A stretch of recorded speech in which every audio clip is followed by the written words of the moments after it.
Before we jump into this week's episode, I just wanted to take a couple of minutes to talk to you about something that is kind of unrelated to the episode, but also really important. So last Saturday, I was sitting at the kitchen table with Dustin. We were just drinking coffee and getting ready to go out to run a ton of pre-winter storm errands because we were about to get about 1.5 feet of snow. So we had to go get propane in case the power went out, and salt to melt the ice, and groceries and cat food and batteries and all these things we were going to need in case the power went out or we were stuck at home for a while, which we were in fact stuck at home for a week, but we did keep our power. Anyway, we were sitting there, we had finished our list, and we were just sort of taking a few moments to finish our coffee before we took off. And I watched the video of Alex Preddy being murdered by ICE agents in Minneapolis. It's the video that many of you have probably seen by now, or at least heard about, which was filmed by the, at that point, known to us as the woman in the pink jacket. And as I watched it, I just started sobbing uncontrollably. This proceeded to happen to me over and over again for the next few days. It was like I could no longer hold in the sheer level of grief, rage, and terror that I have been feeling consistently for more than a year. The next day was Sunday. It was snowing, and I was supposed to be working on an episode of Clotheshorse. Now, generally, I find work as an amazing escape for whatever's on my mind, but I just could not do it. I could not stop crying at random intervals, and I knew that anything I put out into the world at that moment would not be beneficial to anyone. I take my platform, my responsibility as Clotheshorse very seriously. And so I want to be strong and hopeful for all of you and not sobbing uncontrollably. I'm still working on coping with everything around me, but I have had a week to think about, what do we do next? How do we stay okay, whatever that means, in the face of all of this? And I want you to know that if you're feeling this sense of overwhelming doom right now, you are not alone. I am struggling with it too. The thing is, leaning into doom and just giving up, it feels easy in a strange way because we don't need to take any action and we can carry on as usual until the end. And if we assume the worst outcome for every situation, we save ourselves from disappointment. I definitely do this. My motto has always been assume the worst, be pleasantly surprised when the outcome is slightly better. It feels safe. It protects me from the agony of disappointment. And the thing is, as we've talked about here in the past on the podcast, we are hardwired to default to doomerism. Seriously, it's part of our evolutionary psychology. If we believe that there will always be 5 saber-toothed tigers outside our cave, no matter what we do, we're more likely to survive because we will adapt to never leaving the cave. It gives us a sense of predictability in an unpredictable world. But right now, where we are right now, there is no cozy cave for us. We have to work together to chase those predators away. I work hard to stave off the doomerism because I know that we need to take action if anything will change. And these days, staying hopeful requires a lot of effort. But I also know that when we give up, the worst case scenario becomes a reality. And we normalize the worst things by discussing them as an unavoidable fate. As I mentioned last week, we received more than 1 foot of snow at my home in Lancaster County. Our house, which does not have central heat, is cold and drafty, but I suppose in comparison, cozier than the sub-freezing temperatures outside. Like as I record this, I believe the last time I checked, it was 7 degrees in my yard. It's been hard to be in the house for a week straight. I've been feeling trapped. I've been feeling claustrophobic. And one day this week, I was staring out the window, being like, oh, remember going outside? Wow, what a time to be alive that was. I noticed how my raised garden beds had disappeared. They were buried in ice and snow. They still are right now. I do feel like it's going to be quite a while until I see them again. But standing there, staring out the window at just this expanse of white, a wave of melancholy swept over me. It felt like it would always be winter, that there would always be snow covering everything, and that it would never again be warm enough to spend the afternoon outside, harvesting vegetables, filling the bird feeders, just being out in the fresh air. I would have to accept this grim fate that I had to stay in the house for the rest of time. But then I shook myself out of it because, for one, yes, winter is long, but not endless. Spring is just a few months away, followed by summer. The snow will melt. It might be a while, but it will. The leaves will return to the trees. New birds will arrive in the yard. I will be able to spend the afternoon outside doing any number of chores. And like winter, the bad times never last forever. Good times follow. But unlike winter, how long the bad times last depends on us. The longevity and goodness of the good times requires work from us. Because while the snow will melt and the barn swallows will return to my yard in spring, seriously, these little tiny barn swallows, they fly all the way to like South America for the winter, and they're just so tiny. Like, how do they do that? Why and how is our planet just like so magical? So yes, the barn swallows, they will fly thousands of miles back to my yard in Lancaster County, Pennsylvania. Spring will return. But whether or not I have vegetables to harvest, that depends on me. I have to do the work of composting and raking and planting and weeding and watering, all of that to make the garden grow.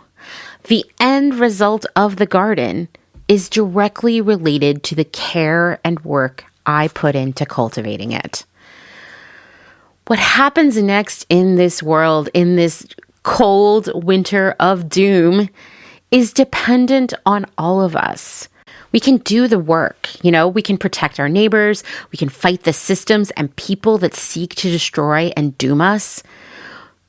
We can connect with and care for our communities. We can call our senators. We can speak out loudly and proudly to anyone who will listen.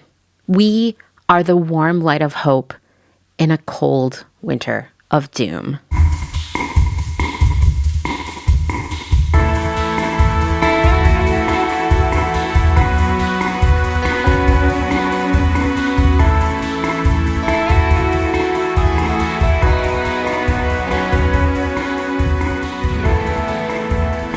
Welcome to Clotheshorse, the podcast that has been listening to a lot more Riot Grrrl music lately, and I highly recommend that you do the same. I'm your host, Amanda, and this is episode 253, and my guest this week is me. One of the questions I get most often is, why did you work in fast fashion if it's so bad? Yes, I think sometimes people ask this to discredit me, to paint me as a hypocrite, but I also think people are curious. Why would someone choose to work in such a messed up industry? Why would they stick around? Well, the answer is survival. Ironically, fast fashion never really gave me financial security, but it at least tamped down my fears of living on the streets with my kid or having to move back into my mom's abusive home. And that was enough to keep me in it, even when it was toxic and miserable. That said, I am an existentialist, which means that I think it is my job to find my own purpose and meaning in this very silly, very complicated, and often unfair world. And in a weird way, working in fast fashion helped me start figuring that out. But, spoiler, it took a long time. Over the past couple of weeks, I've actually been sharing this story in installments on social media, on Instagram and on Substack. But on both channels, people have reached out to me and said they would love for me to record this story. So in this episode, I'm going to share the first half of my working in fast fashion story, with the second half coming next week.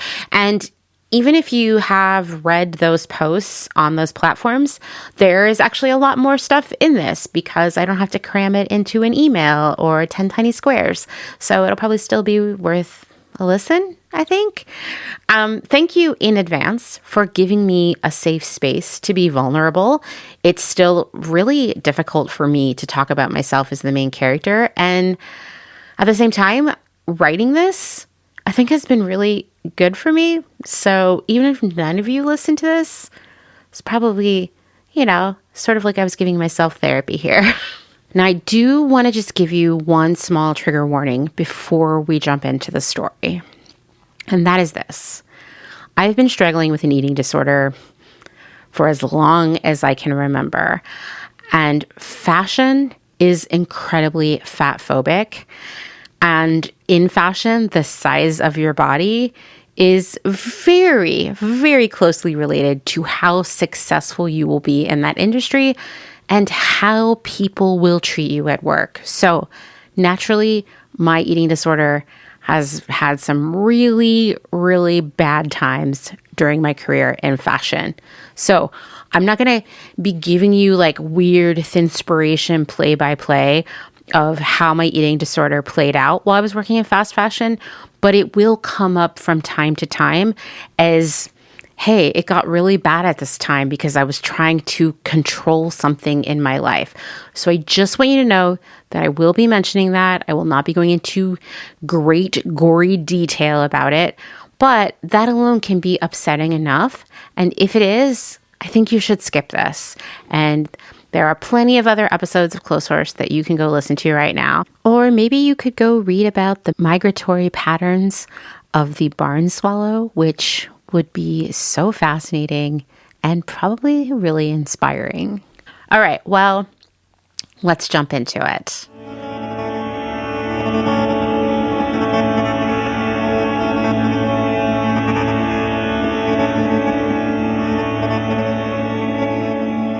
Part 1, mountains, big trees, and no money. It was 2002. Social media didn't exist yet, but Friendster was just around the corner. George W. Bush was president of the United States. The internet was out there, but internet access was pretty expensive, and I only had it sometimes. I was about to get my first cell phone, a flip phone, and my favorite musicians at that moment were Elliott Smith, Belle and Sebastian, and Mos Def. Portland, Oregon seemed like the right place to start over. There was something about the snow-capped mountains and the trees bigger than any I had ever seen before. Even the way the air smelled, all of that made me feel like this was a place that was alive with possibility. It was so different from any place I had ever experienced. Like, lava was churning under Mount Hood. Mount St. Helens occasionally filled the sky with steam. The forests felt prehistoric with enormous ferns and constant mist. Everything was living and growing. It seemed like just existing in that environment would make me feel alive again. This was the place where I could get better. My heart and brain would heal. I would recover from the events of the last year and a half when every vision of my future had been turned upside down and then shattered. I didn't believe in love at first sight until I met Ryan. I was dating his friend Andy, but it was just a fun thing that I did not think would last very long. I mean, Andy was really cute. He looked just like Beck, and he wore really cute clothes like velvet suits, and he was into all the same music as me, but something was just not meshing. But we kept hanging out. When he told me he had invited a friend out with us one night, I really didn't think anything about it. In fact, I invited my roommate along as a weird kind of double date. But when I opened the door to my apartment to let Ryan in, well, I can't explain what happened. But I was struck with this sense of like heat and dizziness that I still cannot explain. There was just something about him that set off explosions in my brain. I loved Ryan in a way that you could only love someone when you were very young, when every feeling is so huge, you only have the space to feel one thing at a time. And when things were good between us, I was the happiest I have ever been. But when things were bad, I wondered how I could continue living in such pain. And then I was pregnant. I mean, this was, I don't know, a year and a half into this really intense, really complicated, really chaotic relationship with Ryan. And when I discovered I was pregnant, it felt like a sign that he was really the one and only for me. My whole life, I'd been told I would never give birth to a child because cancer had rendered me infertile. And I was okay with that. I didn't see that as my future. Having kids never felt like a dream to me, and I reasoned that I would adopt children if I changed my mind. But being pregnant was shocking, but also amazing. Like, here I was going to have a child with the most magical and brilliant person I had ever met.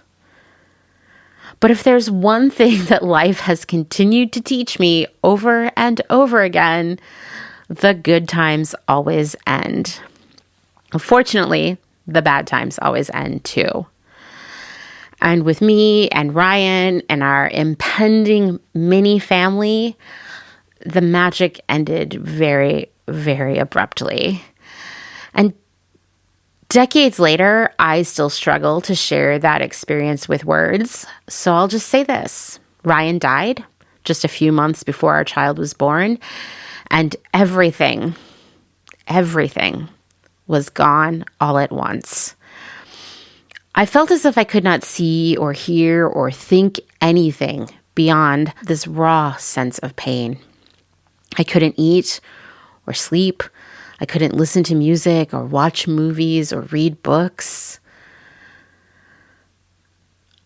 I didn't know what to do next, so I left my life behind to move home with my abusive and manipulative mother while I tried to figure out what would happen next. I knew that staying in Pennsylvania with my mom was not a good long-term solution. It was terrible for my mental health. I knew there would be no opportunities for me. And I knew being a good parent meant taking my child somewhere where we could thrive together. And I'm going to tell you, by the time I stepped off that plane from Baltimore to Portland, I could only think of two decisions I had ever fully made on my own: becoming a parent and moving to Portland. Just about every other change in my life had been a matter of survival, not choice. I grew up poor in a very chaotic and abusive home. I changed schools constantly. There were always new stepfathers, new houses, really apartments and trailers. There were always new arrangements. And obviously, these were not my decisions. I longed to be a grown-up when all of the choices would be mine. But I reached adulthood only to find that options are few and far between when you come from nothing. The world chooses for you. That made moving to Portland a big deal for me. I knew it wouldn't be easy, but it was my move to make. When there's no safety net, no safe place to call home, relocating thousands of miles to a place where you barely know anyone feels no less risky than moving one town over. We moved to Portland, my toddler and I, with a few $100s. It was beautiful and amazingly cheap for living in a city, and I didn't mind the months of rain because the air felt so lush and verdant, even in the winter. We spent our days walking around the city, visiting the library to check out more and more books, and I applied for job after job. But 8 months later, I still didn't have a job. Everyone had the same experience as me, but I had no connections. Baristas and retail associates watched me turn in my application with a toddler in my backpack, and I could see already that their minds were made up. Why would they hire someone with a kid? They wouldn't be available all the time. Surely there would be complications or missed shifts because the kid was sick, and I could see what they were thinking and assuming about me. Long before I had actually given birth, months before that, before I actually had a child that I was carrying around with me, I learned really, really fast that people assumed a lot of really bad things about me just because I had a child and I wasn't married.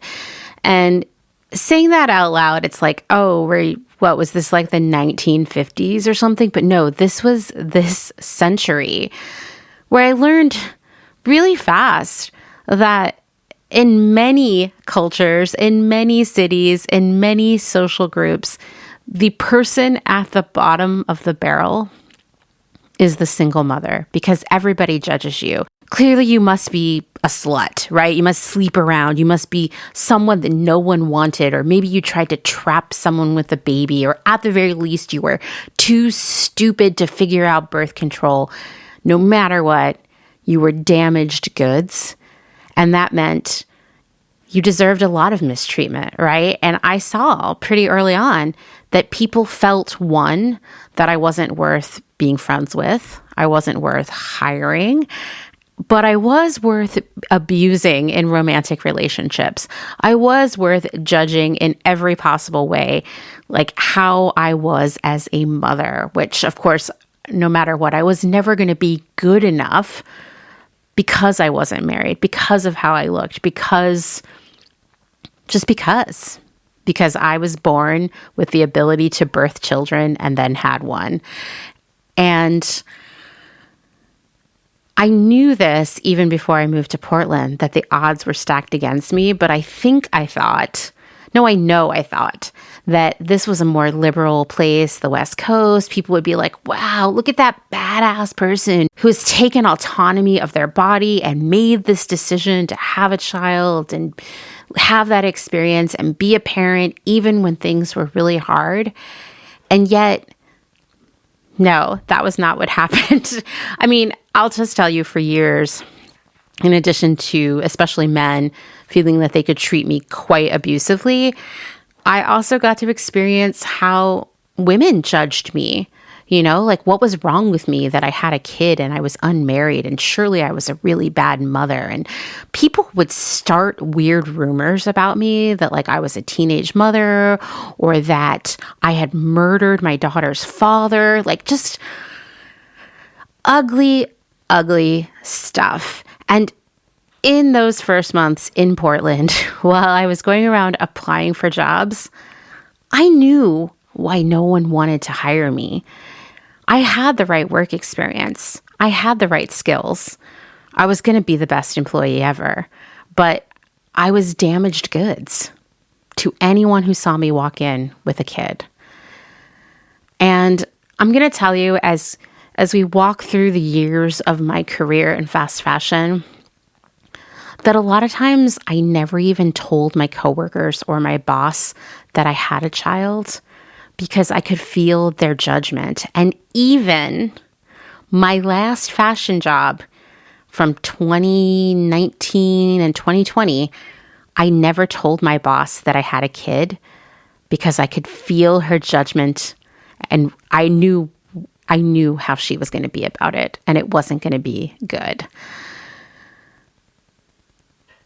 It's funny to 20 years later to still hide some really important truth from my life from people I worked with every day.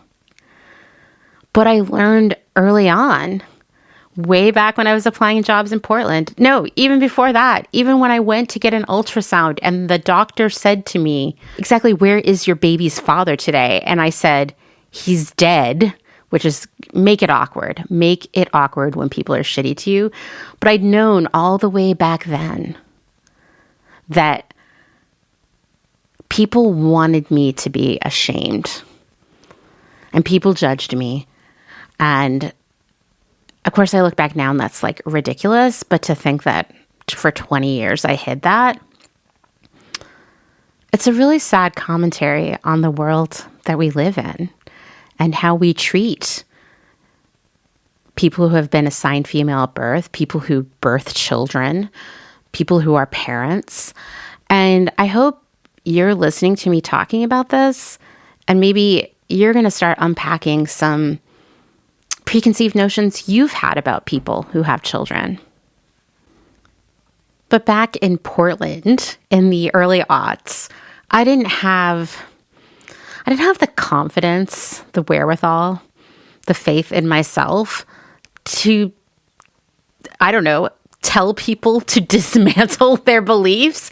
And so instead, I applied for job after job, like it was a full-time job, just walking around the city with my child in a stroller, in a backpack, filling out application after application after application, and hearing, honestly, I was more likely to hear the rustle of them crinkling up my application and putting it in the trash than I was going to hear the sound of my phone ringing with someone asking me to come in for an interview. And I knew that. After a while. And so I was selling my books and clothes to pay rent and buy groceries. I found myself for a while in an abusive relationship with a man who provided some financial assistance. He likened me to a pair of slightly irregular designer pants at Ross Dress for Less. Like the unflawed pants, he couldn't afford me until I was damaged, aka a single parent. He once did not speak to me for a week because I had gotten bangs. Yeah, that seems normal and healthy, right? Well, things took a positive turn when I got a part-time seasonal sales associate job at Urban Outfitters. I swear the day I got the call offering me the job, part-time, temporary, and minimum wage, I felt as if the clouds had finally parted and the sun was shining just for me. We were going to survive. On my first day, which was also my birthday, the manager parked me at a cart in the fitting rooms where I helped customers try on clothing all day. Count the items in and out of the rooms, check the rooms for tags, rehang and fold items on repeat. And I did this for 12 hours under a freezing air conditioning vent because the managers forgot I was there. And when they finally sent me home apologizing for forgetting about me, I was ecstatic. I had just made about $90, which was the most money I had seen in years. This job would not have been my first choice, but it's not like there were any other options on the list. I showed up for work every day. I worked hard. I took every shift that no one wanted. And I tried to forget that the company made us feel like thieves, searching our bags and pockets every time we left the store. We had to ask a manager to let us in and out of the bathroom, just in case our plans to steal involved the toilet. This is a nightmare scenario for me a person with IBS. It was so stressful, but I was like, it's money. It's money. I unpacked plastic shoes wrapped in plastic that smelled like cancer, the fragrance.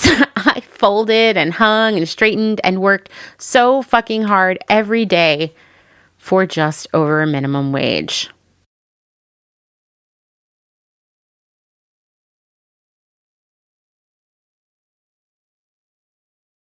Eventually, I became a manager, and while the insurance and consistent paycheck were great, the hours were horrible. As a salaried employee, I was expected to be at the store as long as necessary, usually 9 to 10 hours each day, but often more like 12. And I was paying for childcare for those hours, so I was kind of just as broke as I was before I was a manager. I couldn't afford the bus, much less a car, so I was transporting my kid and our groceries around town on my bike. Seriously, I would get up at like 4:30 in the morning, okay? I would get myself dressed and ready. Then I would go get Dylan up, get Dylan dressed and ready, pack Dylan and all of Dylan's stuff on the back of my bike or in my backpack, put Dylan in the seat, and then we would ride to daycare, which was a couple miles away, drop Dylan off, then get back on my bike, then ride a few more miles across the river, up the hill to Urban Outfitters. Repeat, repeat, repeat. Eventually, I got a trailer for my bike for Dylan, and it was, in some ways, it was an upgrade because there was enough room in there for groceries too. But on the other hand, every sort of like few feet that I would pedal forward with the trailer would pull me back like another foot. So it was really, really hard. You had to like really pedal so much to keep up the momentum with that thing. And we used that for years. But things were hard. I was writing checks, what I would call creatively. Imagine writing a check. But yes, I was writing out checks to pay for groceries so that I could get diapers and food before payday, because inevitably my account was empty by then. I was absolutely paying rent on the last possible day that I could. Same thing with all of my utilities. We did not have internet. We did not have a television. Things were hard. I couldn't afford heat in my room. I mean, it was a hard time, Everything felt so tenuous. We were only one stroke of bad luck away from homelessness. That said, I also consider this one of the happiest times of my life. I had great friends and I did cool creative things. I loved living in Portland. And for a person who has spent most of my life feeling lonely, it was the first time I felt like I wasn't completely on my own in the world. I had people who cared about me, who would show up when needed. It was my chosen family.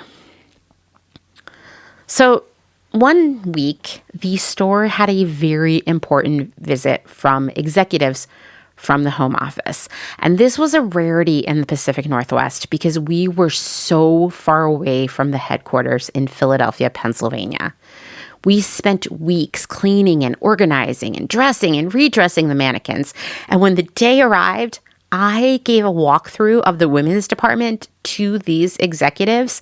As was expected, everyone did this, right? You spent the week leading up cramming all the sales data you could and writing an outline. I had little index cards that I used as I walked them through. I planned out the route and what I was going to say at each point in the department. Not because I expected anything to come from it. I'm just an overachiever, And on this walkthrough, I talked about what customers requested most often and where I thought we had an opportunity to expand on certain ideas and how we could merchandise those ideas. Like I said, just doing my job. But at the end of the walkthrough, one of the executives asked me, "How would you like to move to Philadelphia to be a buyer?" Well, I laughed because it seemed unlikely. And also, what was a buyer? But a week later, I was flying across the country for an interview. And for that interview, I wore a thrifted Boy Scout shirt, a brown corduroy jumper from the sales section at Urban Outfitters, and the green cowboy boots that I had worn every single day for years. I was interviewed by at least half a dozen people that day. I can't even remember them all. I knew nothing about fashion, but I knew that I loved clothes and style.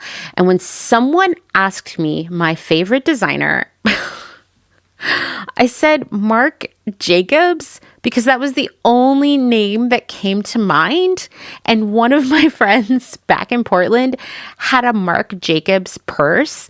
And we were always like, oh, she's rich. That was the first thing that I could think of because luxury brands and high fashion were not part of my life. My friends and I were all super stylish, but our inspiration came from thrifting and vintage and old movies and magazines and our favorite bands. The clothes we wore were a creative expression, not a commodity. I also just want to take a moment here to talk about the world at the time I had this interview. MySpace was the most prevalent social media platform. Facebook existed, but I didn't know a thing about it. It was too new. I generally only had access to the internet if I took my laptop, one of the old white plastic MacBooks, to the coffee shop or the library. I did that primarily for checking email or eBay.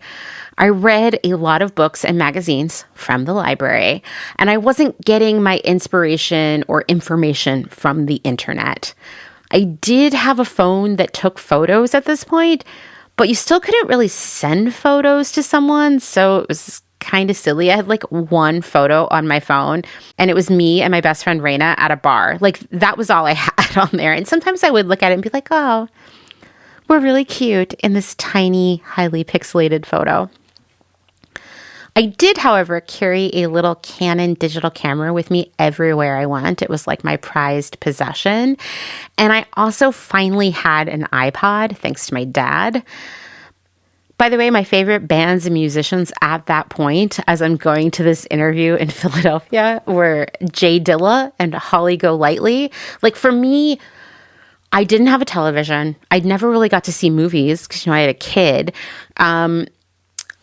I just read a lot of books and I listened to a ton of music all the time. And my friends and I were so into music that we would like buy used CDs and rip them into MP3 files and share them with one another. So I have this massive library of music, and I listened to music every minute of my day, even when I was riding my bike, not with Dylan on the back, but when I was riding my bike alone, definitely listening to music, which is so dangerous and you should not do. But, when you're in your 20s, you think you're going to live forever. And so I didn't really think about fashion as like an industry. I didn't think about trends at all. I didn't think about like celebrities. I didn't even know a lot of celebrities unless people talked about them a lot. I did watch a lot of ice skating with my friend Alana, so maybe I had some like ice skating celebrities, but that was about it. Like, it just was like a very, very not fashion-oriented life, even though, this is the beginning of like the New York Times starting to write about Portland as this like really uber cool place. And that, like, I think just from being there, people assumed I must be just like so super cool. And I think that is part of the reason I got the job, because I did not think I was going to get it. I wasn't fashion enough, but then I received an offer. I took the job because it felt like a chance to reach some level of financial security and give my child a nice life. My first choice would have been to stay in Portland, but once again, survival was the priority.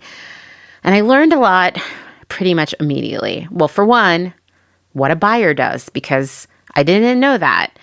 When I asked the person, one of the people who interviewed me, who ended up being my boss, what a buyer did, she said, well, we like answer a lot of emails and sometimes we talk on the phone. Sometimes you just send faxes. Oh, when you go through the mail. And I was like, okay, I could definitely do all of those things. It sounds really boring, but I am qualified for this. I, Amanda Lee McCarty, have opened mail in my life. I have sent an email. I guess I've talked on the phone. I can remember filing for my grandma when I was a kid. I'm up for it. I am very overqualified for this. But what a buyer actually does is a lot of spreadsheets and applied mathematics, critical thinking, presentations, creative problem solving. Turned out I was really good at all of those things too, but I did also open a lot of mail and file things. Most of my coworkers came from highly privileged backgrounds and definitely thought that store employees, including me, were kind of stupid and unimportant. And I'm going to tell you that the odds were stacked against me. People in sort of the more managerial space at that time expected that I was going to fail. And basically that one executive, his name is Kelly Walker, he was so insistent that I get hired. Like, he just had been so impressed by that walkthrough I gave back in Portland that he kept insisting they would be so glad that they hired me. And I think he said it so much that they begrudgingly gave me the job because they needed someone to do it. But everyone assumed that I was going to be too dumb or too feral, I guess, to handle it. And I'll tell you, over the years, every time I would do something really good or succeed, get a promotion, give a great presentation or whatever, Kelly Walker, he would just like suddenly appear. I don't know. He would materialize right there and be like, see, I told them to hire you. You're the best. And I'm really grateful for him, actually, for opening that door for me. I think now he works for Altered State, which is sort of like the Christian Anthropology. And everybody who gets to work with him is really lucky because he's a guy who really cared about developing talent and people being smart. And he wasn't like shallow in the way that a lot of other leadership was. So anyway, thank you, Kelly Walker, for giving me that opportunity. The other thing about buying is that it did not and still does not pay well. My first job paid $4,000 a year more than I was being paid in Portland, which meant I moved to Philadelphia, Pennsylvania, a place that was way more expensive than Portland, and I was paid $32,000 a year. This meant things were very rough for the first few years. I was eating a lot of canned food from the Dollar Tree. And over time, I made more money, but I wasn't paid a living wage for someone with a child until I became a senior buyer years later at Nasty Gal. So knowing all of this, that people thought I might be stupid and feral and that I wasn't being paid very well, and this was a big life change. Did I like my job? Well, yes and no. By then, I had come to accept that work was something we did to survive, not something we did for pleasure. I didn't mind the actual work part of it. I love a calculator and some data to dissect. Seriously, what a good time. But the social aspects of it were very difficult. I felt like an outsider as a low-income single parent. I'd never been skiing or on a family vacation to Europe. I'd never even been to Disney World. Still haven't. Which, by the way, to me growing up, always seemed like the vacation for happy middle-class families. I couldn't afford the clothes my company sold, so I was usually thrifting or going to Forever 21. I had imperfect teeth, and my mom lived in a trailer park. I was never going to be thin or pretty enough to truly get ahead, and that part gave me a lot of anxiety. I told myself that my work would stand for itself because my work was good, and I will say this, very good at being a buyer. But I knew then, and I know now, that my work, like the actual work I did, was only part of the formula for success in fashion. How I looked, what I wore, where I lived, who I knew, even the car I drove to work, which, spoiler, I didn't have a car for a really long time. And when I finally did, it was a Ford Escort station wagon from the 90s, maybe from the 80s even. It was a very old car. And I knew that even though I was really good at this, there were all these other things that almost negated my skills, and I had little to no control over them. I was permanently anxious. And so my eating disorder spiraled for years as I created more and more rules about when and how I could eat in an effort to feel like I had control over something in my life. And yeah, I worked with some really horrible people who seemed to have watched The Devil Wears Prada and thought it was an educational HR video on how to behave in the workplace. I mean, I saw women making other women cry in meetings just about every day from literally my first day at the office. But at the same time, I also worked with some cool, smart, and hyper-talented people who are still my friends to this day. And over the years of my career in fast fashion, I continued to meet more amazing and brilliant people. But that took time.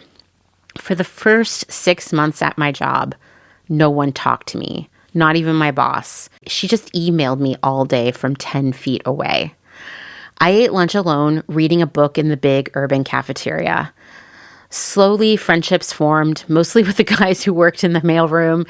And through them, I met cool people who worked for other brands on the campus. And things got better. They got less lonely. But I still pined away from my friends and my life in Portland. It hurt a little bit less each day. I would end up working in Philly for about 5 years before returning to Portland, continuing to work for Urban Outfitters in a different capacity. Ultimately, I worked for Urban for 10 years, the longest I have worked anywhere in my adult life. And 10 years is a rarity in fashion because you have to jump around from company to company if you want to be promoted and make more money. And I think that's honestly the case for just about any industry at this point. If I could travel back in time and tell my young self that you got to go work somewhere else, I absolutely would. Although I would have a lot of other stuff to tell myself too. Like, oh, I don't know, don't date someone who gives you the silent treatment over a hairstyle. And don't ride your bike while you're listening to music. Good Lord. So why did I stay at Urban for so long? Fear, low self-esteem, both, I guess.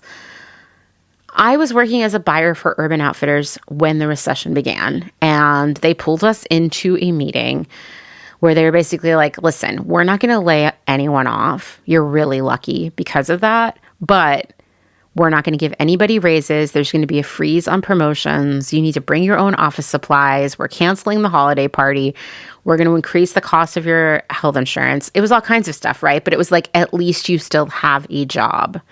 And I think that anyone who was in the early part of their career, who at that point in time, a lot of millennials, probably remembers a similar kind of situation at their workplace.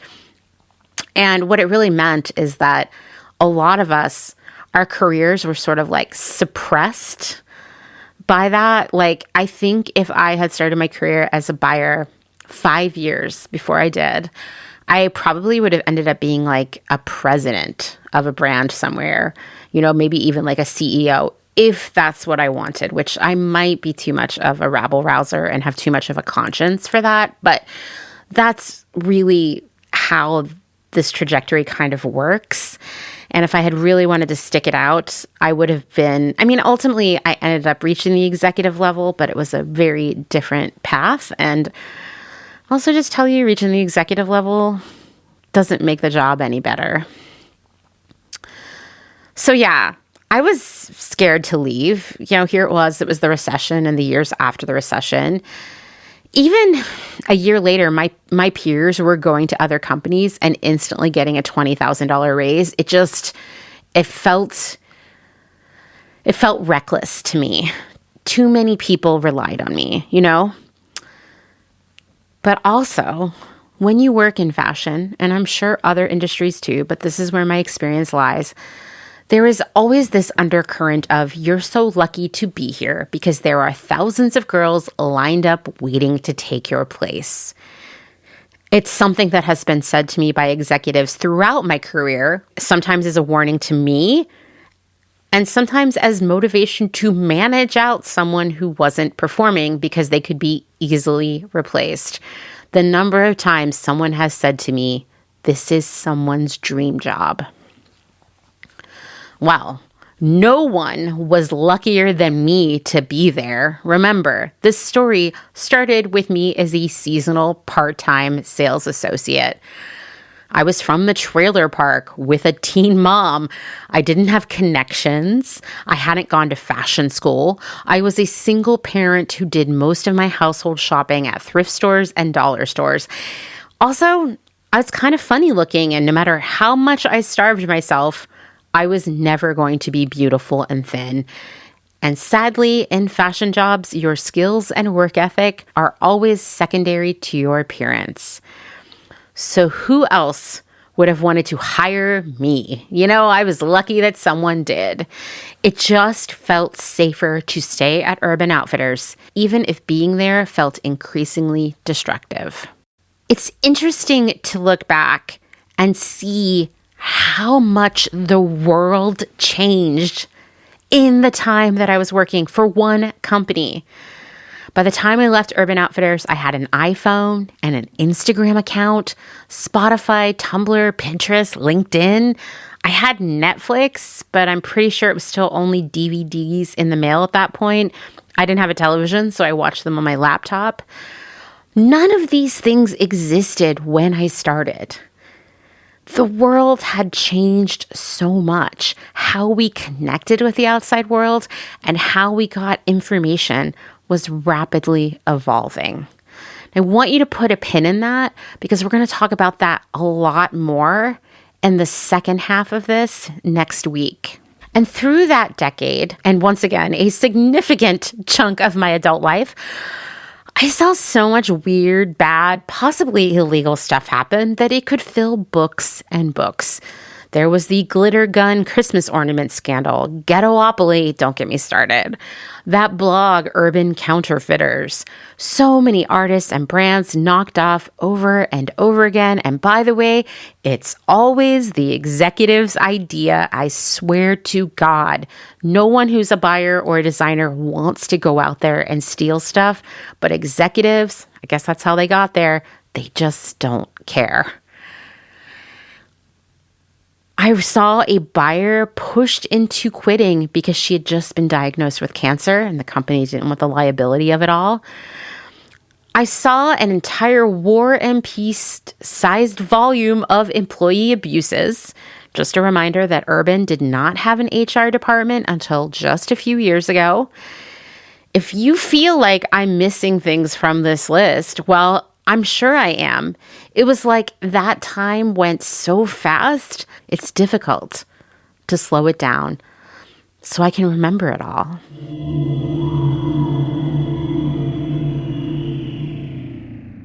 Let's take a moment to thank some of the incredible small businesses who keep Clotheshorse going via their generous Patreon support.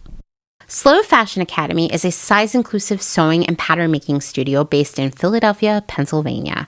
Designer and fashion professor Ruby Gertz teaches workshops for hobbyists and aspiring designers so that anyone can learn the foundational skills of making, mending, and altering their own clothes. Several times per year, Ruby offers her flagship Sloper workshop, an in-person 2-day pattern-making retreat where you will learn how to drape a set of basic block patterns that capture your unique shape and proportions. You can also use these basic block or sloper patterns as a foundation for infinite styles of garments that are custom made to your body's one-of-a-kind contours. Or compare your sloper to commercial patterns to see where you might need to alter the shape. No more guessing at full bust, flat seam, or sway back adjustments. Start with a foundation that fits. Ruby also provides professional design and pattern making services to emerging slow fashion brands and occasionally takes commissions for custom garments and costume pieces. She has also released several PDF sewing patterns for original designs under her brands Spokes and Stitches and Starling Petite Plus. I just want to also add here on a personal note that right now Ruby is actually working with me to create a one-of-a-kind, unique to me special dress that I will be wearing for all future Clotheshorse events, including live episodes later this year in the Pacific Northwest. I am so excited to work with Ruby because she is so talented and so knowledgeable about all things clothing creation. Check out the schedule for upcoming workshops, download PDF sewing patterns, and learn about additional sewing and design services at www.slowfashion.academy. And it's important for me to tell you that that's slowfashion.academy. Selena Sanders, a social impact brand that specializes in upcycle clothing using only reclaimed, vintage, or thrifted materials from tea towels, linens, blankets, and quilts. Sustainably crafted in Los Angeles, each piece is designed to last in one's closet for generations to come. Maximum style, minimal carbon footprint. Republica Unicornia Yarns. Handmade yarn and notions for the color obsessed. Made with love and some swearing in fabulous Atlanta, Georgia by head yarn wench Kathleen. Get ready for rainbows with a side of giving a damn. Republica Unicornia is all about making your own magic using small batch, responsibly sourced, hand-dyed yarns and thoughtfully made notions. Slow fashion all the way down and discover the joy of creating your very own beautiful hand-knit, crocheted, or woven pieces. Find us on Instagram at Republica_Unicornia_yarns and at www.republicaunicornia.com. Cute Little Ruin is an online shop dedicated to providing quality vintage and secondhand clothing, vinyl, and home items in a wide range of styles and price points. If it's ethical and legal, we try to find a home for it. Vintage style with progressive values. Find us on Instagram at Cute Little Ruin. Deco Denim is a startup based out of San Francisco, and it sells clothing and accessories that are sustainable, gender fluid, size inclusive, and high quality, made to last for years to come. Deco Denim is trying to change the way you think about buying clothes. Founder Sarah Mattis wants to empower people to ask important questions like, where was this made? Was this garment made ethically? Is this fabric made of plastic? Can this garment be upcycled? And if not, can it be recycled? Sign up at decodenim.com to receive $20 off your first purchase. They promise not to spam you and send out no more than 3 emails a month, with 2 of them surrounding education or a personal note from the founder. Again, that's decodenim.com.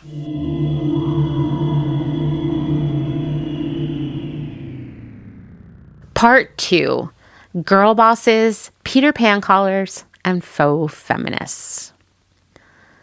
Let's get this section started by answering some questions I get quite often. The first one is, did I know that I was working in fast fashion? Well, when I started my career in buying, I'm not sure if Urban Outfitters was exactly fast fashion yet.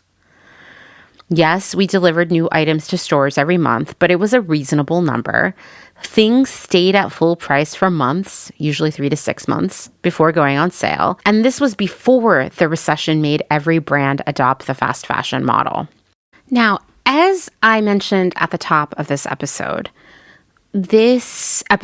was born from a series I've been doing on social media, breaking down my experiences working in fast fashion, how I got into it, and what I did and did not learn along the way.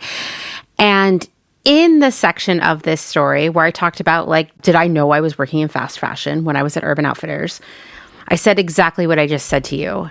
No, at the time, I definitely did not think that. And I would go as far as saying it wasn't exactly fast fashion yet. It was in some liminal space of low quality and high prices, but compared to how fast the entire industry would become in the next 5 years, it wasn't fast fashion. It was just, I don't know, kind of scammy maybe. So, I talked about that on social media. Well, perhaps in not as much detail because, I'm limited to the space there. And someone sent me a DM that was like, you're fucking delulu if you think that Urban Outfitters isn't fast fashion. And, why do we send messages like that? Why would we talk to someone like that? I don't know. I think it's interesting to me. I was thinking about this a lot over the weekend because I've been just feeling sort of this emotional burnout this year. Last year too, it's just been building and building.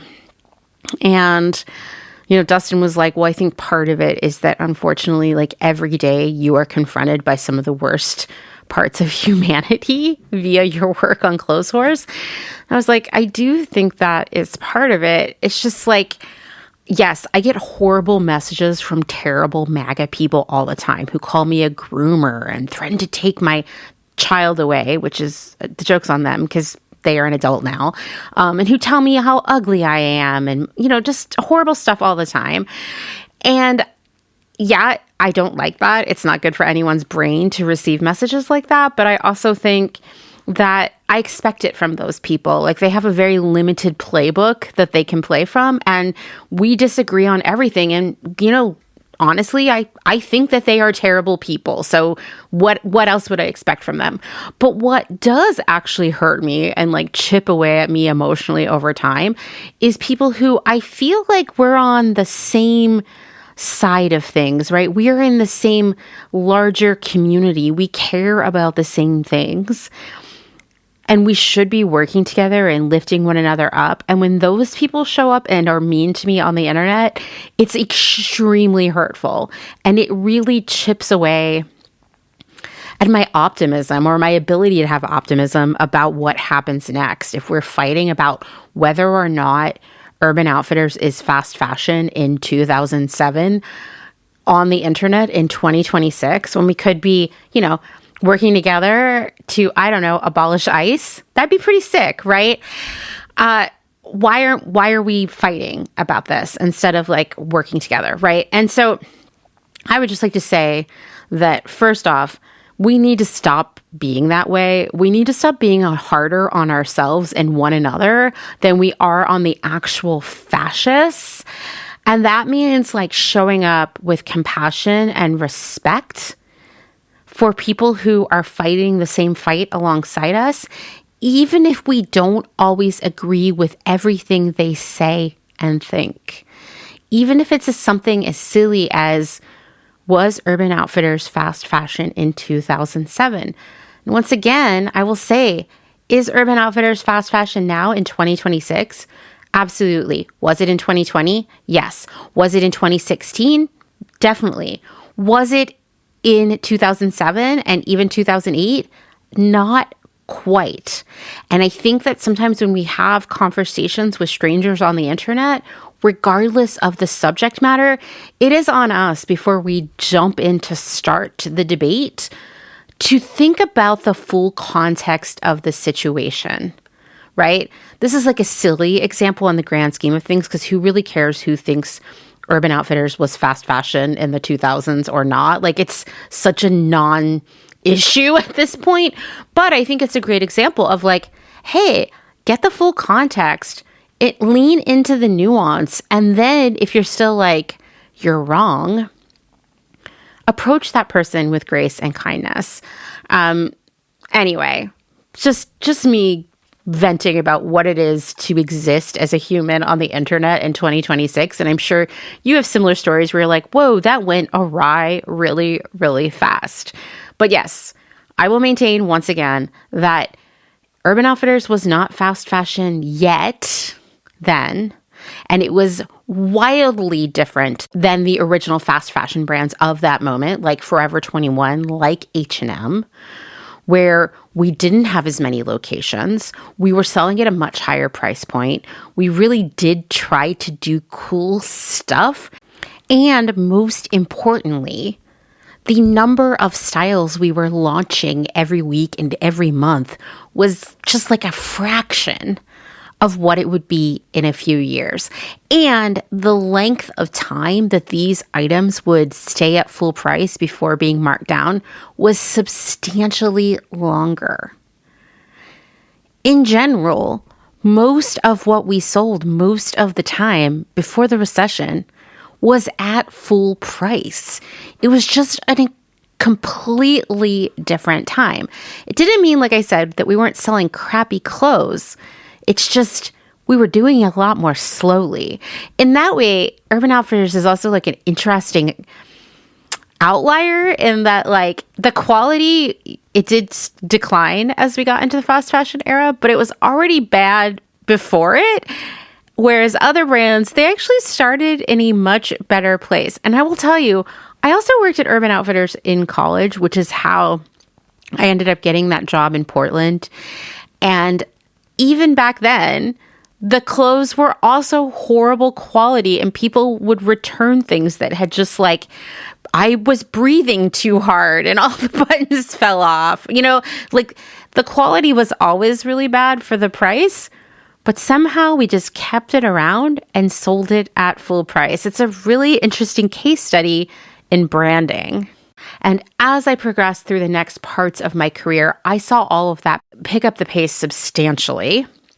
And when I came back, spoiler, this will be in the next episode, when I came back to that campus in 2018 to work for Nuuly, that was when I saw like, holy shit, all of this is like super fast fashion now. Like things have gone so fast and gotten so cheap and so just like gross in every way. But we weren't there yet when I started my career as a buyer. Also, I was surrounded by this sort of like corporate hype that what we were doing at Urban Outfitters was cooler and more important than any other big chain or brand out there.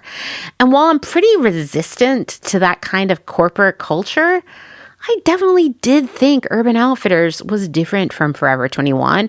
And at least for a while, it was.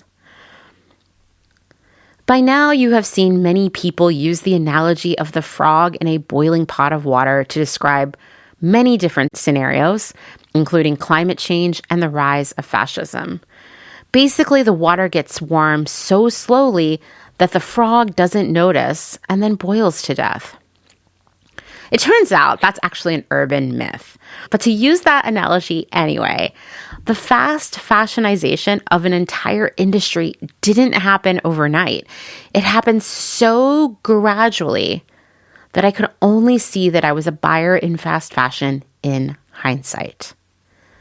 The real change began in 2008 with the global financial crisis that spurred a recession. Urban Outfitters anticipated decreasing sales, but the executives felt we could protect stock prices and keep shareholders happy by increasing the profitability of the things we sold. So we were required to reach out to every vendor and ask for a blanket 15% discount on our orders. This was a really fun day. Yes, so fun. First off, I don't know if I've ever mentioned this, but I have like extreme anxiety about calling a stranger on a phone. Like calling to order food is like, my palms are sweating, okay? Now imagine you're calling people to ask them, well, not really ask them, tell them that they're giving you a 15% discount on things you ordered months ago. Imagine knowing that while you're doing that, lots of people aren't going to get paid and lots of people are going to struggle, whether it's the vendors, the factories, or the people making the stuff. But imagine while you're doing all that, your own personal nightmare, a miserable errand for sure, you happen to sit outside the office of the GMM, which means he is the head of all buying and product for the whole brand. And he is an incredibly volatile person who likes to scream and humiliate people. And imagine he is walking around screaming at people who aren't actively on the phone, telling them if they don't get on the phone soon, they're not going to have a job. And he came over to my desk to yell at me because I wasn't on the phone anymore. And I was like, actually, it's all done. Here's the list. I've already updated all the POs. And then he was like yelling to everyone about how they should be more like me, which is also not the attention I wanted. I just didn't want to get yelled at. Anyway, yeah, that was a really great day. I wish I could say it's the only time I didn't feel like I was going to barf at work, but it's a memorable one. But also, as I mentioned earlier, here we are, it's the recession. The company wants to be more profitable while doing less sales. So they also cut costs by putting a freeze on raises and promotions. Our benefits were cut. They got more expensive. And you know what? The company did all of that and had a year of record profit. Like the entire industry was like, how did you do that? How did you put everything on sale, have slowing sales in general, and still come out with a record level of profit? Well, off the backs of all the people who worked for the company and who made the clothes and sold the clothes and shipped the clothes and all of that, Yes, that is how they made that profit. And this was my first real serious brush with this. Like, I'd always been aware that the quality of life for at least employees in the stores and in the corporate office was directly impacted by the company's drive for profits. But this was the first time I saw, because of my position and where I was, how it was spreading outward to all these other people around the world.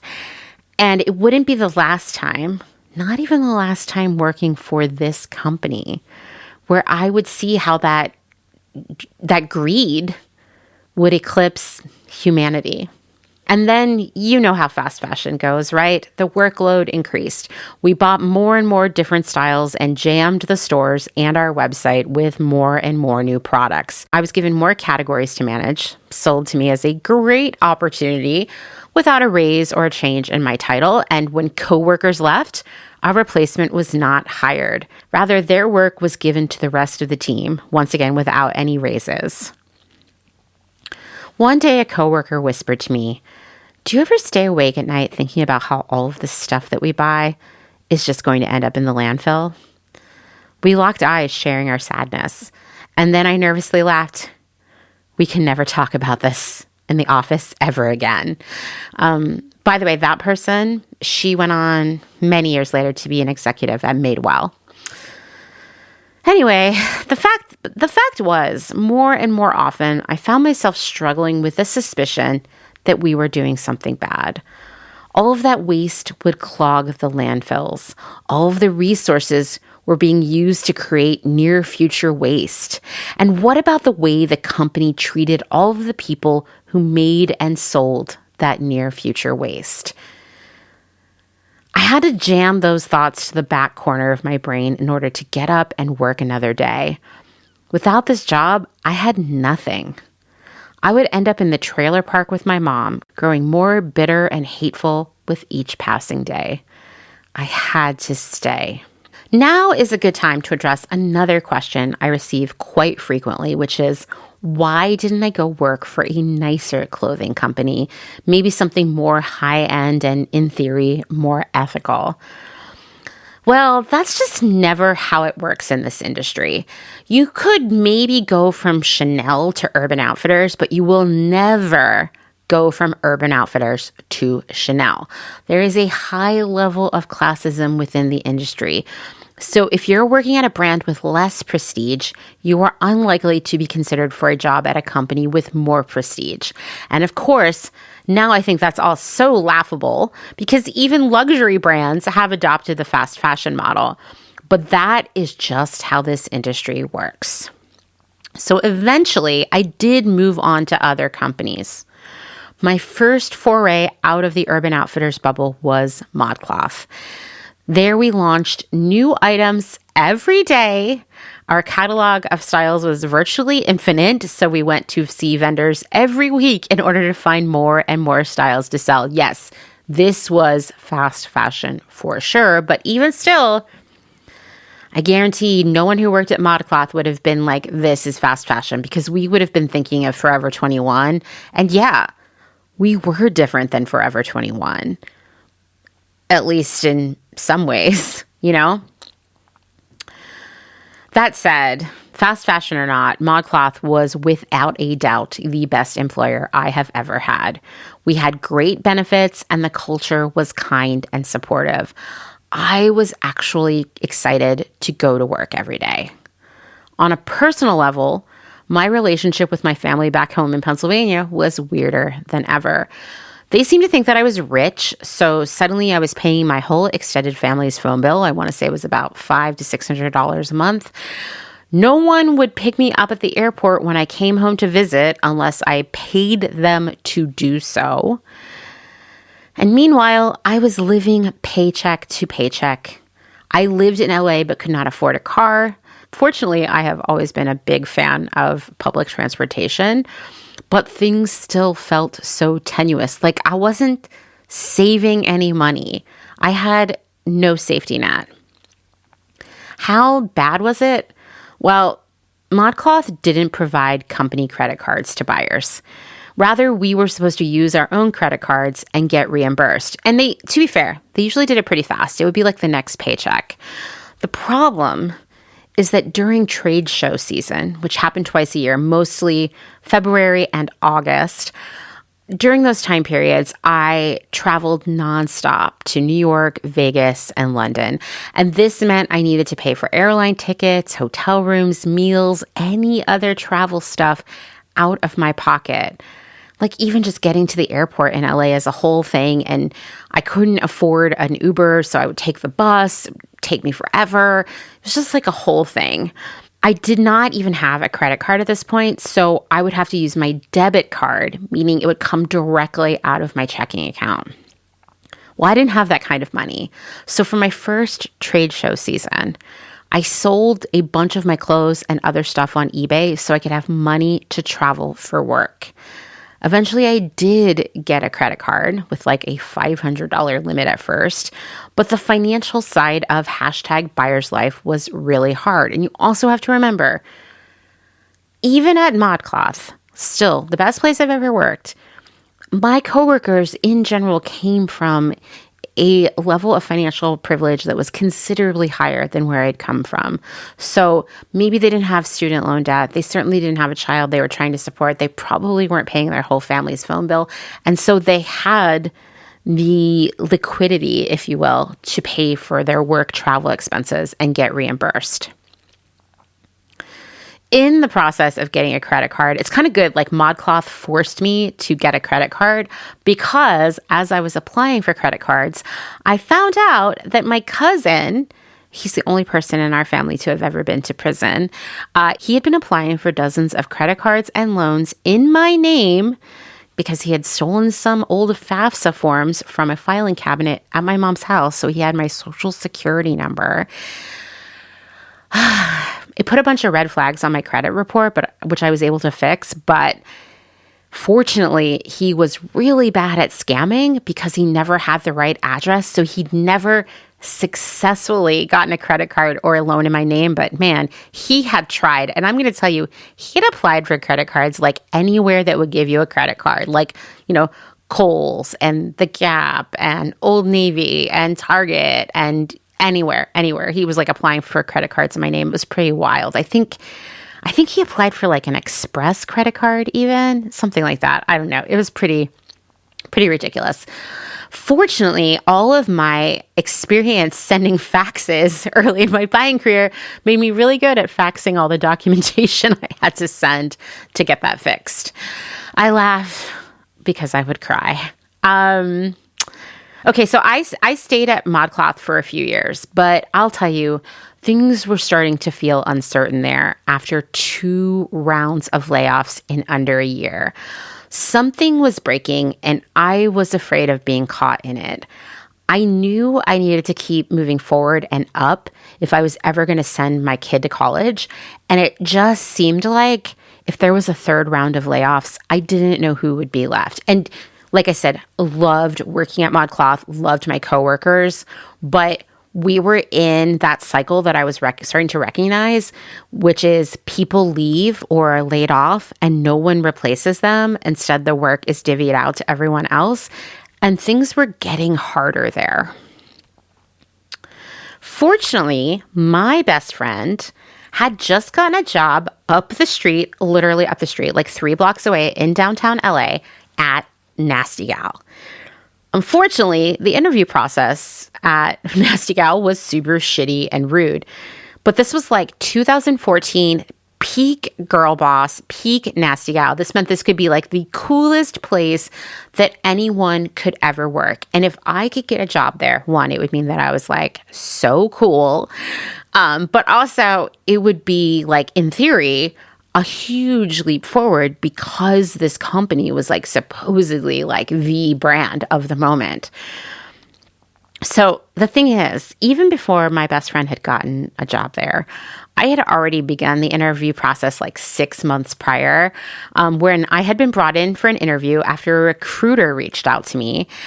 And I, had to sneak out of Modcloth, say I was going to a dentist appointment, change clothes in a Starbucks bathroom and go to this interview. The vibes were not good at that interview. I was interviewed by the original Nasty Gal buyer / first employee, Christina Ferrucci, and she seemed incredibly stressed out and unhappy, like low-key angry. I left feeling like, I don't know about this, which was good, I guess, because they totally ghosted me for 6 months. Never heard back. I reached out with some questions, like sent a thank you note, all this stuff. Nothing, right?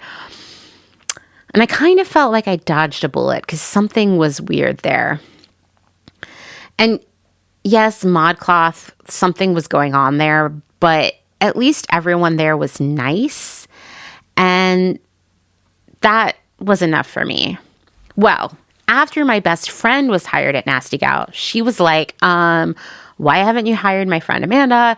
She's literally like the most talented buyer in LA right now. Like, you need to hire her.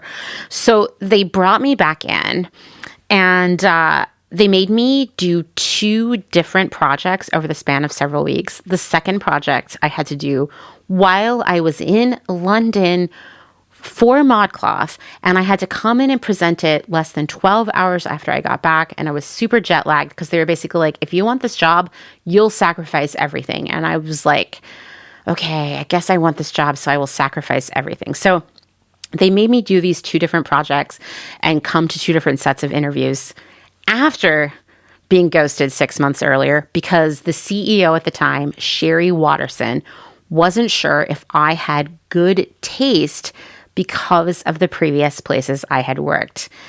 Yeah, she thought I must have bad taste because I'd worked at Urban Outfitters and Modcloth, which is interesting because both of those businesses were much bigger and much more successful. But this kind of planted a seed in my brain again that I was lucky to be here at Nasty Gal. So I didn't push back on the salary they offered me. And I felt like a major imposter for the first 6 months that I worked there. On my first day, I sat down at my desk here at Nasty Gal, just a few blocks away from Modcloth. It was great. I could take the same subway train to work. I sat down and there was a stack of sales reports on my desk.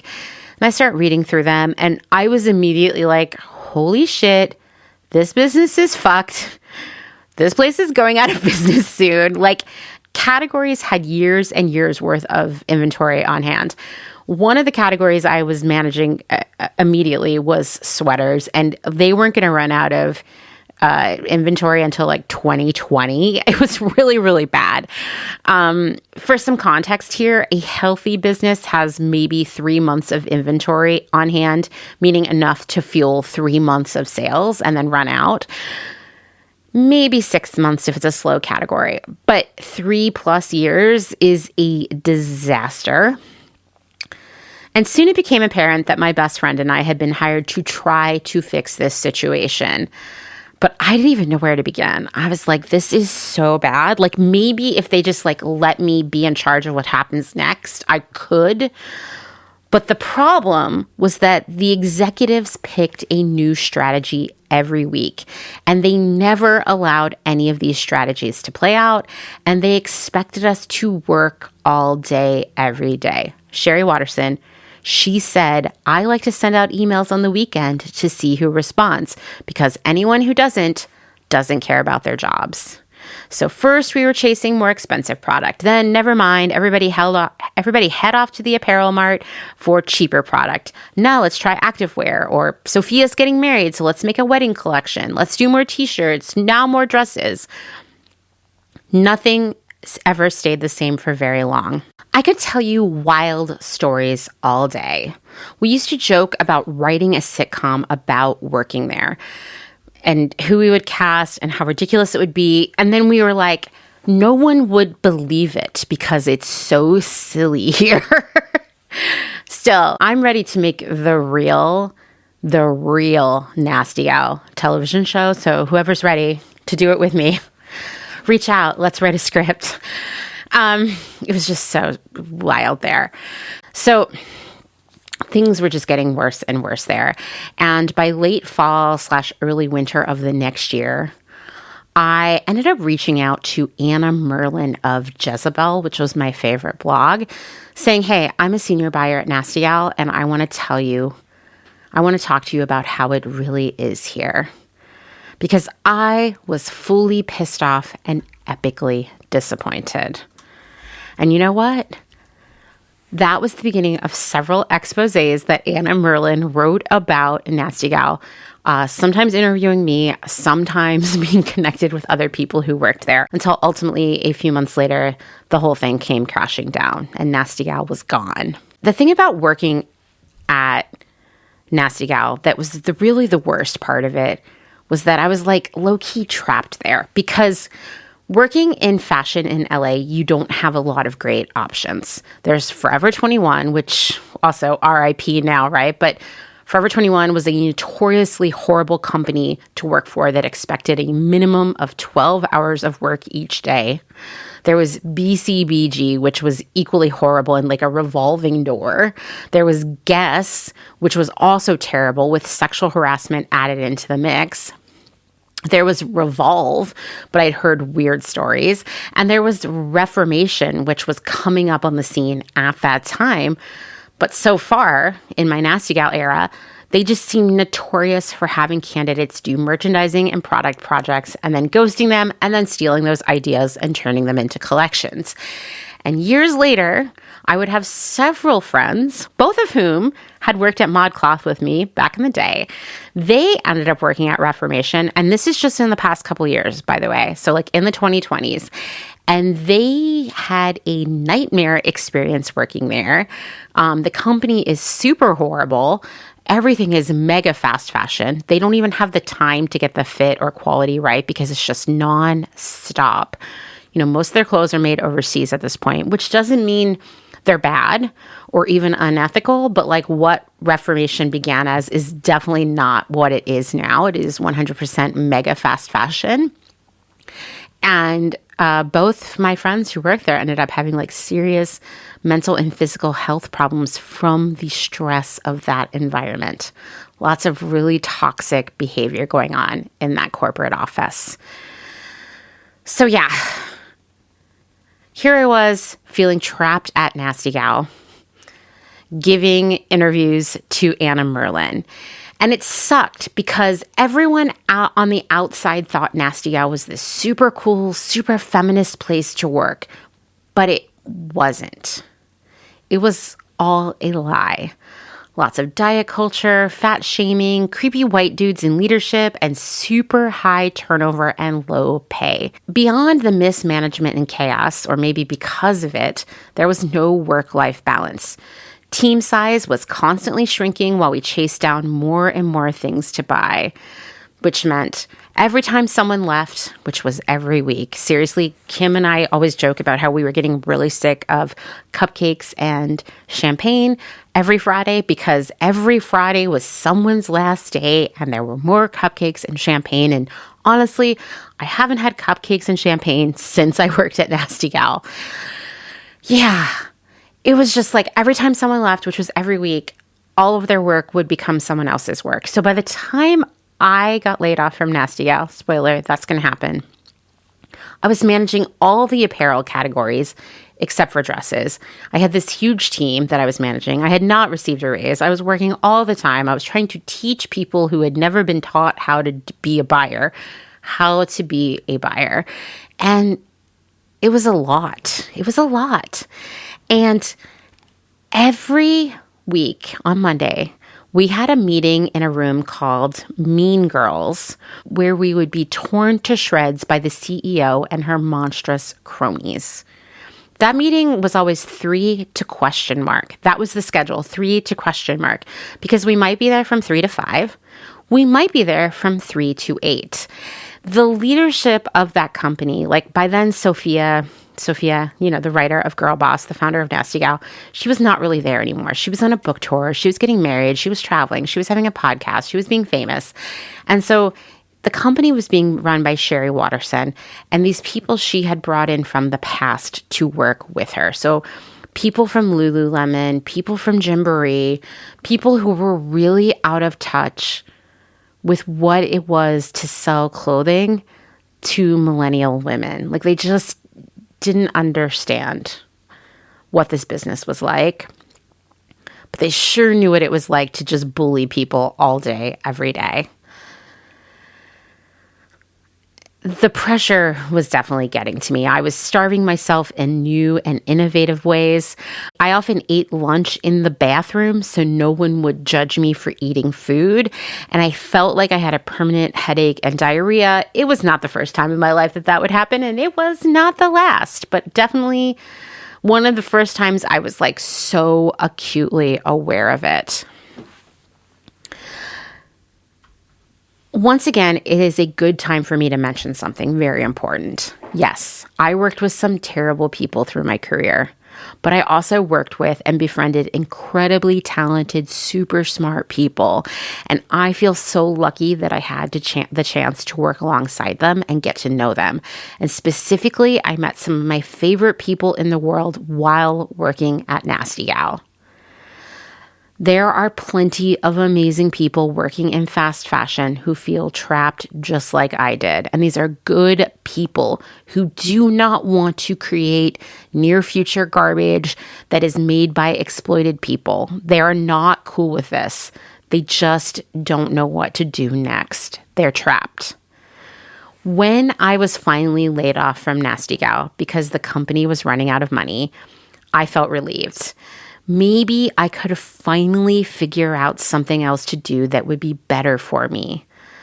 My friend Kim was laid off about 5 minutes after I was, so my newish boyfriend Dustin picked us up from the office and took us out for drinks. We felt free, we felt excited, but we also felt scared.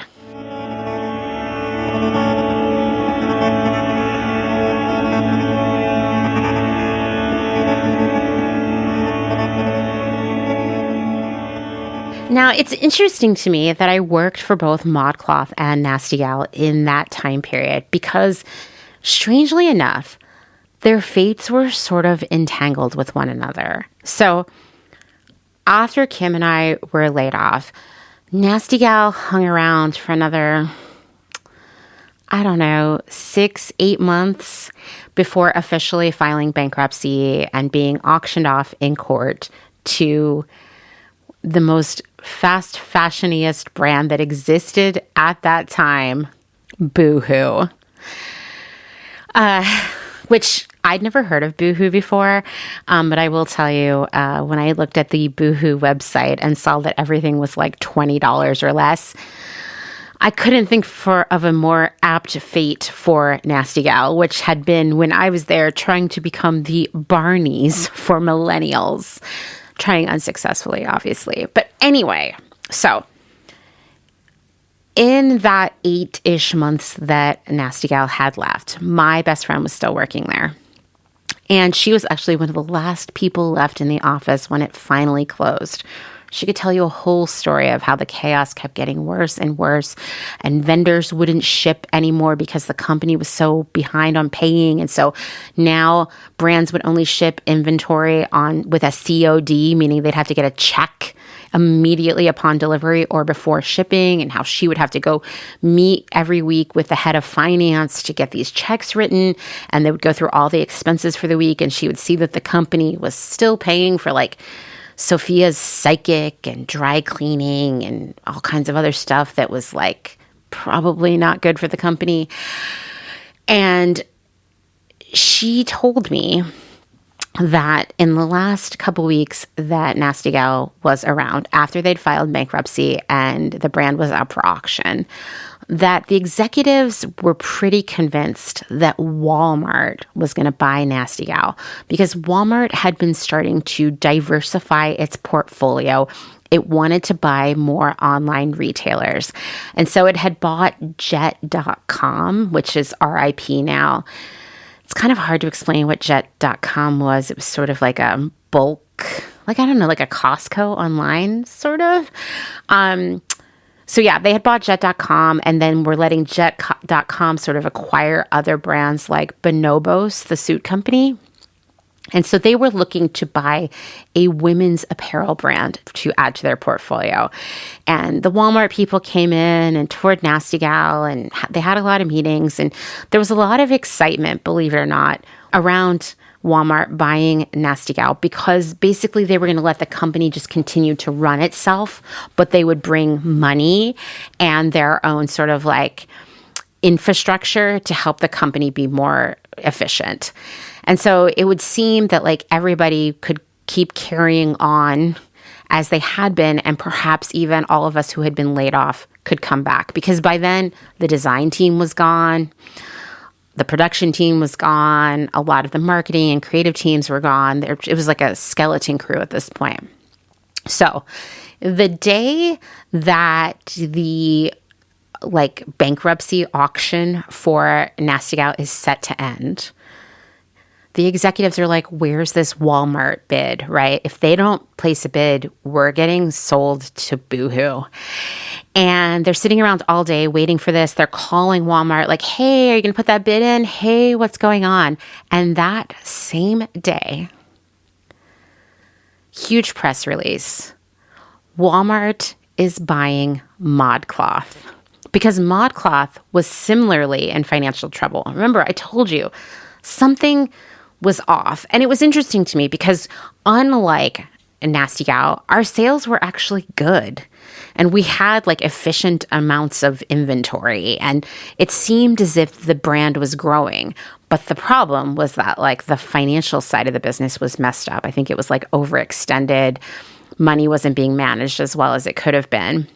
And it was catching up with the company. I think there was a lot of debt. And so, yes, things were getting weird at Modcloth, as I suspected. So, yeah, Walmart, last minute, bought Modcloth instead. Same day, Nasty Gal gets acquired by Boohoo. Everything gets liquidated from the office, you know, the furniture, the inventory, everything. Everyone loses their job. Like I said, my best friend was one of the last people working there. She was helping to sell off the furniture in the office.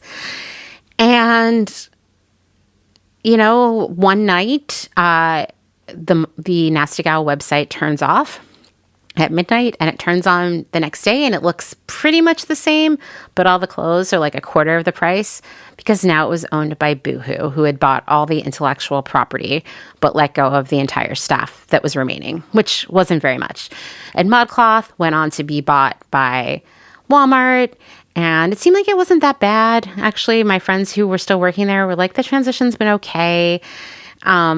But then later, a few years later, Walmart sold it to a private equity company, who I then think sold it to another private equity company. And I don't know anyone who works there. I haven't known anybody who's worked there for a long time, because everybody that I know is long gone from there. It's funny to think about those two things, those two brands who were so different, being so entangled. Now, there was one really good thing that had been happening in tandem with my career in fashion, was that I was using every minute of free time to write. And over the years, I had written pages and pages about my experiences, primarily personal. I didn't think anybody would be interested in hearing about my job. And for about a year or so in LA, while I was working at Modcloth and Nasty Gal, I even published a zine called Sandy with a friend. I also volunteered every week at a kitten rescue shelter, and the level of joy that I got from writing and volunteering almost but not quite canceled out some of the frustration of my career. Not all of it, especially at Nasty Gal. In fact, one of the things I think that was frustrating me so much at Nasty Gal is that like I was spending so much of my mental bandwidth every day on that place that I had nothing left to give when I got home. And I actually started watching television in the evening, which I'd never done before. And I just felt like things were going in a weird way. But so yeah, Kim and I got let go. We were out there kind of like, what are we going to do next? And we did get a couple months of severance, and they covered our insurance for a couple months too. So I had a little bit of a buffer, although I was terrified. I interviewed for so many different random jobs after Nasty Gal. My thinking was like, hey, I have tons of professional experience and clearly I'm great at problem solving. So why not shift to another industry? but every interview went the same way. Wow, you have a lot of great experience. Why would you leave fashion? Oh, I'm just looking for a new challenge. That sounded neutral enough, right? It felt better than, why wouldn't I leave fast fashion? I'm caught in an ever-escalating whirlpool of work, stress, plastic clothes, and horrible abuse from out-of-touch executives who can't believe people buy stuff using their phones. I have a constant headache and stomach ache. I can only let myself eat once a day, partially because I want to be thin enough to get ahead, but partially so I don't have diarrhea at work. Yeah, I don't think they would have wanted to hear that, so... Oh, I'm just looking for a new challenge it is.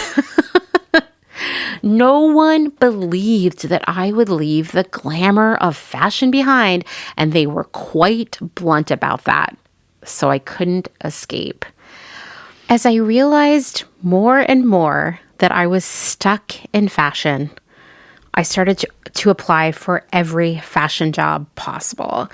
I applied for a job at Lucky Brand Jeans, and they were like, well, you don't have enough denim experience.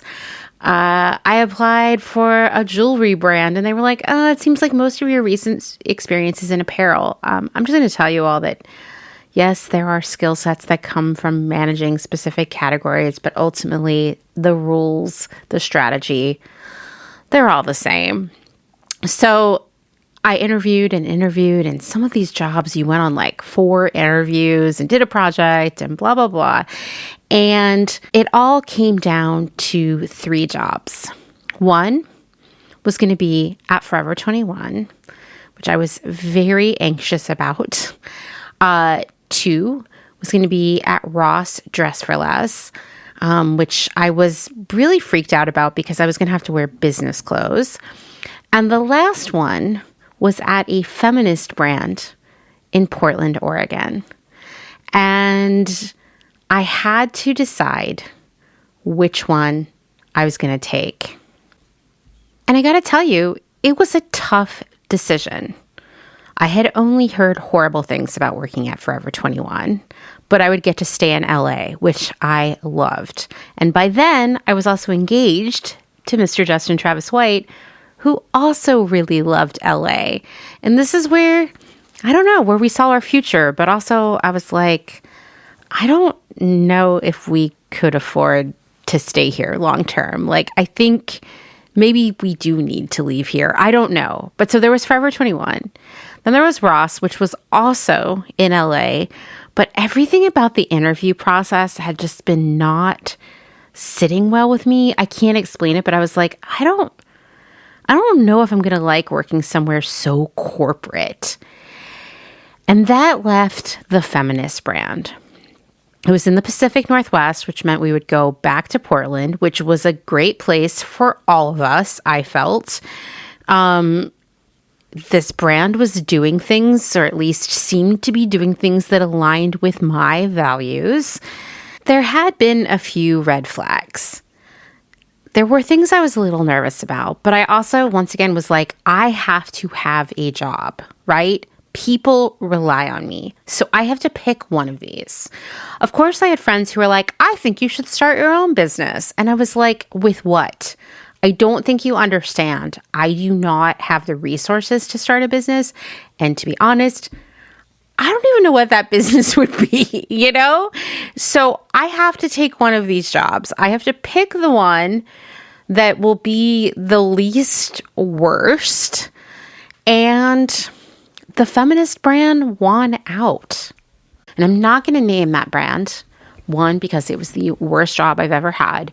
But 2, the CEO of that company is incredibly vindictive. She once filed a lawsuit against Target that was completely stupid, I think, just for the PR. And I don't want to fuck around with it, to be honest.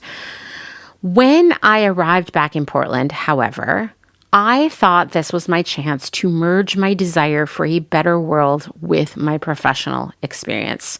Sure, this brand sold clothes just like all my previous employers, but it felt exciting to challenge the status quo of gender and clothing. And while you will never see me in a suit and a button-up, I wanted to make the best versions of these for people who wanted them. After all, the fashion industry had been ignoring them forever. I loved the idea of challenging what society thinks women are supposed to wear. But that job ultimately broke me. It turned out it was just another version of the toxic girl boss feminism of Nasty Gal, just wearing pants instead of a leather miniskirt. All the same bullying, chaos, and diet culture.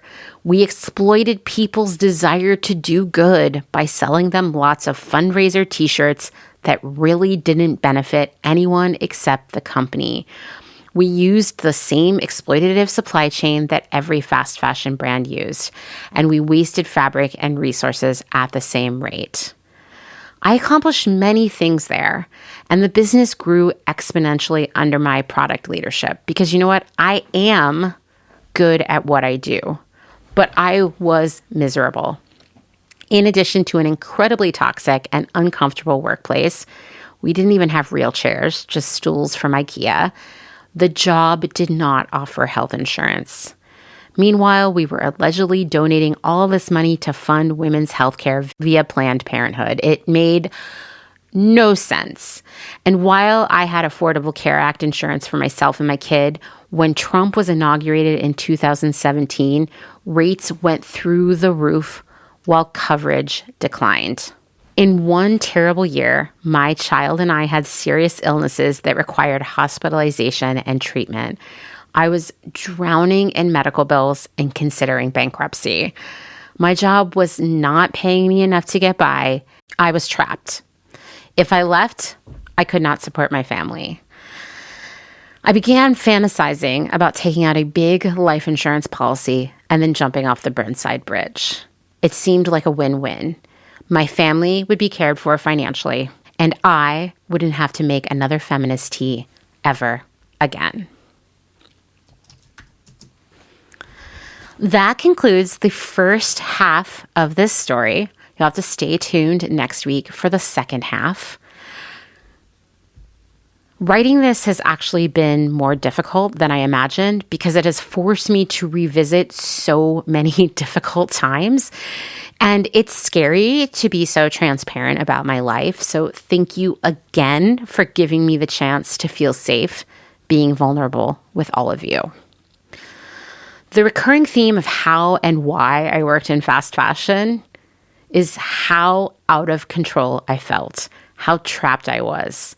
Even though I was at work making big financial decisions every day, it always seemed as if I didn't get to make decisions when it came to my own life. I think this is a feeling many of you can relate to, no matter where you work or what you do for a living. Capitalism is a treadmill, and jumping off it is rarely an option unless you have a financial safety net, and many of us do not. The last thing I just want to add here is in the last episode, I told you about how I have been sending out postcards to everyone. And I know I said last time, at that point, they were only open to people who had supported the podcast financially. But I have sent all of those out, and I still have a few left, and they already are stamped. So now's your chance to get one if you'd like. I'm going to link to a Google form that gives you a chance to share your email address, your name, and your mailing address with me. The email address is just so I can reach out to you if something is wrong with your address. But please go add yourself to that list, and I will drop a postcard in the mail to you. That's all for this week. So now it's time for me to say to you, thank you for listening to another episode of Clotheshorse. Written, researched, edited, hosted, all the things by me, Amanda Lee McCarty. But Dustin does help me put the stamps on the postcards. This podcast exists in the form it exists in and talks about the things it talks about because it is an independent program. That means keeping this afloat, keeping this going, requires support from all of you. So if you'd like to throw some money my way, there are many ways you can do that. There's Patreon, there is Ko-fi, there's the Apple Premium subscription. You can buy merch from the merch store. All of this stuff is linked in the show notes and at my website, clothehorsepodcast.com, and in the bio of my profile on just about every social media platform. Thanks, as always, to my other half, Mr. Dustin Travis White, for our music and audio support, and I will talk to you all next week. Bye!